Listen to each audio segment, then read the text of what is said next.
You ever have that feeling like you're facing something really big and you suddenly realize, okay, I'm the only one who can actually deal with this. Yeah, that kind of stark realization that, deep down, no one else is coming to save you. Exactly. And we want to unpack that idea today, but maybe from a couple of angles you wouldn't expect. So first, we're going to dive into that recent horror sci-fi film, No One Will Save You. It's fascinating because it's almost totally silent. Right. And it really grips you with this idea of, well, pure self-reliance when you're facing something completely unknown. We've actually got some insights from an interview with the writer-director Brian Duffield. Oh, great. Yeah, and reviews, too, that really focus on how it builds tension and character just visually. Plus, we're going to dig into a Reddit thread where people are really hashing out the ending and themes. Okay, visual storytelling and survival. Got it. And the second angle? Then we take a pretty sharp turn. We'll be looking at research from the Center on the Developing Child at Harvard University, and also a report from OPRE, that's the Office of Planning, Research, and Evaluation, part of HHS. They focus on improving human services. Right, the social science side. Exactly. These sources look at the actual science of resilience, and really interesting stuff. They review these innovative programs designed to help adults facing economic hardship build up their self-sufficiency. So moving from fictional survival to real-world strategies. Precisely. We'll touch on things like toxic stress, protective factors, and look at specific program models. You might hear names like Empath, Momus Partnership, NAZ, ROCA, and they use these psychology-informed strategies, things like motivational interviewing, building positive relationships. So kind of the practical application of building inner strength. That's the mission for this deep dive. How does that seemingly bleak idea, no one will say, how can it be both, confronting, but also maybe a catalyst, a push towards inner strength and self-reliance? Drawing parallels between a silent alien invasion and evidence-based resilience strategies. That sounds intriguing. Yeah, hopefully. Here's where it gets really interesting. Okay, let's kick things off with no one will save. All right. So the basic idea, Bryn, played just brilliantly by Caitlin Dever. Fantastic actress. Isn't she? She's a social outcast living this really isolated life. And then, bam, alien invasion hits her house, her world. And the really striking thing is almost zero spoken dialogue. Which is a bold choice for a film like this. Totally. Brian Duffield, the writer-director, he said he wanted to make something really intense, really engaging, but using visuals and sound almost exclusively. And I heard that the no dialogue thing wasn't even the original plan. You heard right. Apparently, Duffield was halfway through writing the script and just realized he hadn't written any lines. Oh, well, just an accident. Kind of. And the aliens, that idea came even later. It just shows how creative paths can, twist and turn, leads to this unique genre mix. Yeah, definitely. And that silence, it doesn't mean it's quiet or boring. Right. Not at all. Reviews really hit on how the tension just ramps up, how you understand Bryn, her character, through just her actions, the look on her face, the setting. Duffield mentioned the studio was worried, silent means boring. Understandable concern from a studio perspective. Just sure. But he convinced them it would be loud and hopefully, not dull. It really is a testament to pure visual storytelling. That takes incredible planning, I imagine, especially without dialogue to explain things. Oh, yeah. Duffield talked about the budget, joked it was like making M3GN, but with hundreds of aliens. So everything had to be meticulously storyboarded. Every shot counts. Exactly. They even had to tweak things in post because some visual effects were pricier than they thought. Resourcefulness on screen and behind the scenes, then? Seems like it. And Caitlin Dever's performance, it's just central. Reviews keep coming back to how she carries it, showing all this complex emotion, Bryn's grit, her self-reliance, dealing with her past while fighting aliens, all with hardly a word. She really has to convey everything physically and facially. It's demanding. Totally. The film just rests on her and she nails it. Strength, vulnerability, it's all there. And you mentioned sound earlier. That must be hugely important too. Crucial. The sound design by Chris Terhune and Will Files, they built this incredibly unsettling atmosphere. Clicks, creaks, weird moans.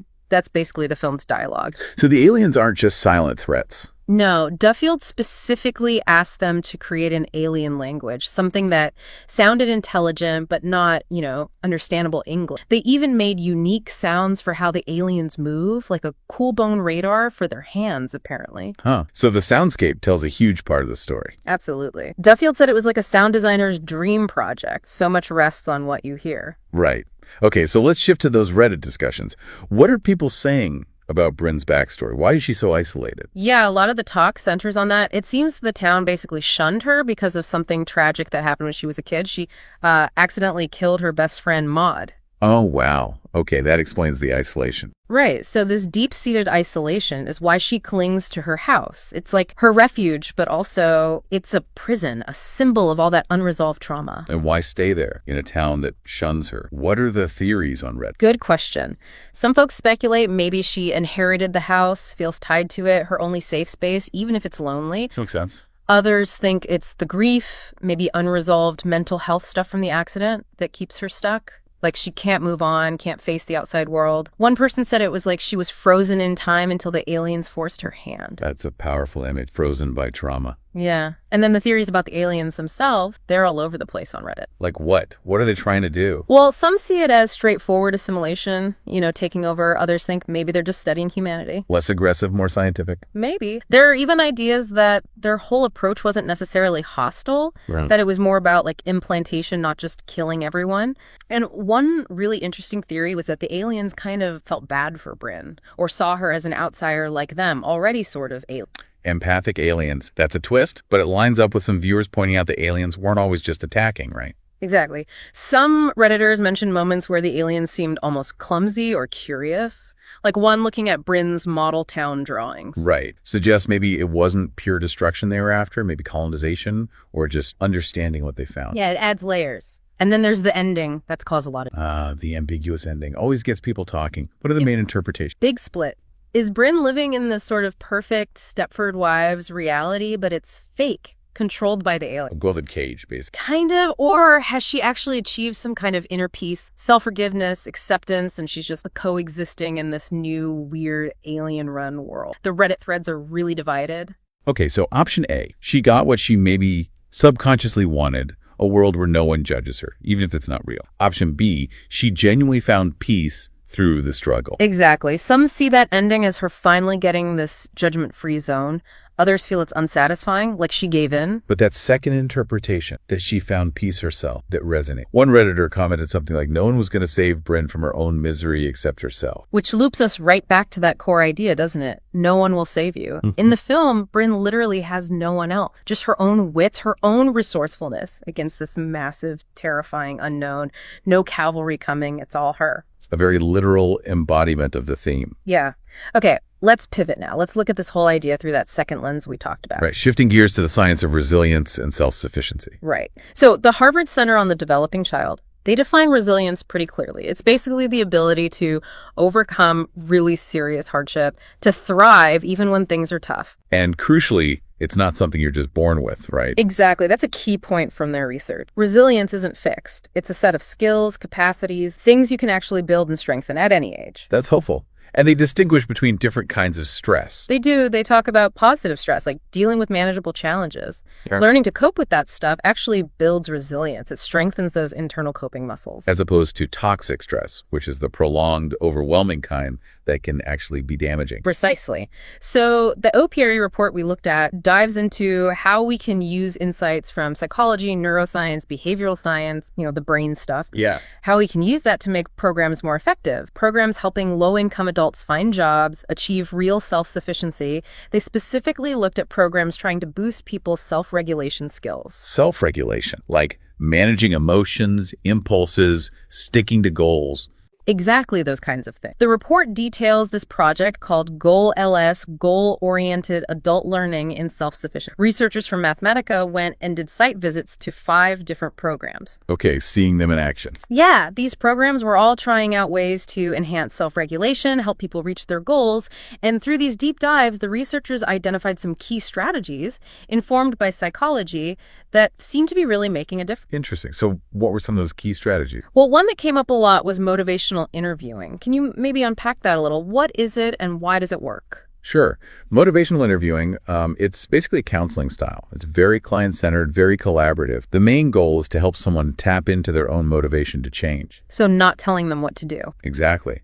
Instead of directing, the counselor uses techniques like reflective listening, asking open-ended questions, showing empathy. It helps the person explore their own reasons for wanting to change and builds their confidence that they can change. Makes sense. Change sticks better if it comes from within, right? That's the idea. It leads to more lasting change because the drive is internal not imposed. And the report saw this being used effectively in these programs. Yes, quite prominently. Empath, for example, they use it in their mobility mentoring to help people set goals and track progress. Okay. Nenny's the Northside Achievement Zone. They use it a lot with families, helping them set goals, encouraging what's called change talk, where people start voicing their own arguments for changing. Hearing themselves say it. Right. And Roca, working with high-risk young people, they lean heavily on motivational interviewing right from the start, just to engage folks, and then use it to help them set realistic, achievable goals, SMART goals, often. Okay, so that's one big one. What else stood out? Another really critical element was fostering positive relationships. The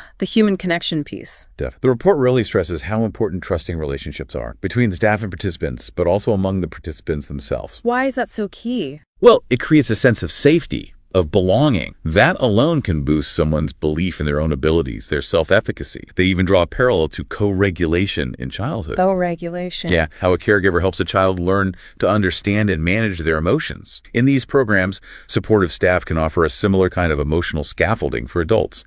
It helps reduce stress, makes it easier to actually use those self-regulation skills they're learning. And feeling part of a community probably helps too. Hugely. It can buffer against negative stereotypes, boost confidence. It makes the whole process feel less isolating. So it's not just about teaching skills in a vacuum. The environment matters. Absolutely. You see it in the model. Empath focuses hard on that mentor-participant trust. NAZ uses peer mentors, coaches often from the same community. So they get it. Right, that shared experience builds connection. And Roca uses these things called circles, based on Native American traditions, to build peer support and communication skills. Interesting. The report also mentions CBT and mindfulness, cognitive behavioral therapy. Yes, integrating techniques from those approaches. The Motivational Partnership, for instance, weaves CBT and mindfulness into their courses. How so? Helping participants learn practical strategies to manage stress, lift their mood, improve problem-solving, communication, all skills directly relevant to getting and keeping a job. Like specific exercises. Yeah, their slow down and think approach includes things like breathing exercises, practical mindfulness tools for workplace situations. CBT fundamentally is about helping people spot and shift those negative thought patterns that can hold them back. Okay, that makes sense. What about teaching the self-regulation skills more directly? That was another key strategy. NAZ, again, uses a curriculum from Twin Cities RSE-TCR. They realized people weren't just losing jobs because they lacked technical skills. And it was other stuff. Yeah, things like being consistently late or not communicating effectively. So the TCR curriculum tackles those core self-regulation skills head on. Skills essential for just holding down a job. It's fascinating how they're targeting these foundational skills that maybe we take for granted but are crucial. The report also mentions structured frameworks like ways to track progress. Exactly. Empath's Bridge to Self-Sufficiency is a great example. It has 5 main pillars. Let me see. Family stability, health and well-being, education training, financial management, and employment career. Okay, covering the main areas of life. Right. And within each pillar, there are clear milestones. Participants can see where they are, track their progress. It breaks down these big, maybe overwhelming goals into smaller, manageable steps. It gives a real sense of accomplishment along the way. Yeah, I can see how that would help maintain motivation. And one more thing mentioned was MCII, mental contrasting and implementation. Bit of a mouthful. Yeah. So not all programs use the formal MCII model, but the TIP curriculum towards improved performance pulled in core elements. And the basic idea there is MCII tries to boost what they call psychological self-sufficiency. It basically involves getting people to balance their hopes, like getting a job, with realistically thinking about the obstacles. Okay, dream but be realistic. Sort of. And then, crucially, making concrete if-then plans to deal with those specific obstacles. Like what? Give me an example. Okay, so someone might contrast wanting a job, the wish, with feeling nervous in an interview, the obstacle. Then they make a plan. If I feel nervous before an interview, then I will take 3 deep breaths. It's about having a pre-planned response to likely challenges. Got it. Proactive problem solving. It's really impressive seeing these evidence-based psychological tools applied so practically, helping people build that self-reliance from the ground up. But I assume it's not always easy to implement. No, definitely not. The report points out challenges, adapting curricula for specific groups. That takes time and adjustment. Roca and Mama's partnership found that initially. Makes sense. One size doesn't fit all. Right. And getting staff buy-in, making sure everyone understands and uses these approaches consistently.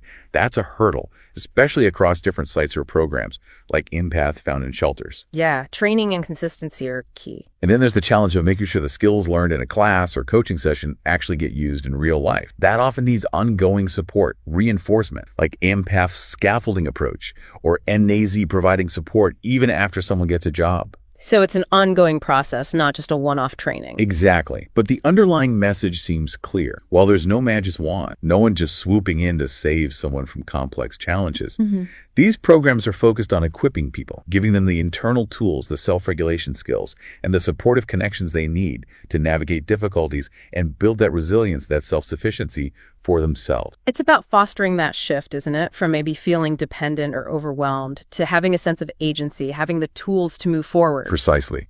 Empowering people to create more stable, more fulfilling lives. Wow. Okay, so we've covered a ton of ground here in this deep dive, from a nearly silent alien invasion movie, Right? to the nitty-gritty science and practice of building resilience and self-sufficiency in the real world. And it's striking, that connection between them, isn't it? Even though they seem worlds apart. Totally. Both Bryn in the film and the people in these programs, they're facing huge adversity, and ultimately they have to dig deep, find their own strength, actively engage with their situation to overcome it. That reliance on inner resources, on proactive effort. It really does make you think about your own life, you know? Where are those areas where maybe you're kind of waiting for someone or something else to fix it, to save you? Yeah. How can that theme of self-reliance from the movie, maybe even these practical strategies for self-regulation we talked about, how can that maybe inspire you listening right now to take a more active role, to build your own resilience for whatever you're facing? It's a powerful question. And look, this deep dive, we've really just scratched the surface, haven't we? Oh, absolutely. If the film No One Will Save You grabbed your interest, definitely check it out. And if the science, the resilience strategies, the program models sparked something, the resources from the Harvard Center on the Developing Child, that OPRV report, they have so much more detail. For sure. Worth exploring further if this resonated. Ultimately, I guess it comes down to acknowledging that, yeah, external help, support, it can be incredibly valuable. We all need it sometimes, but often that primary engine for change, the real key to getting through life's tough spots, it lies within us. Well said. It's about cultivating that inner capacity. Yeah. Well, thanks for taking this deep dive with us today.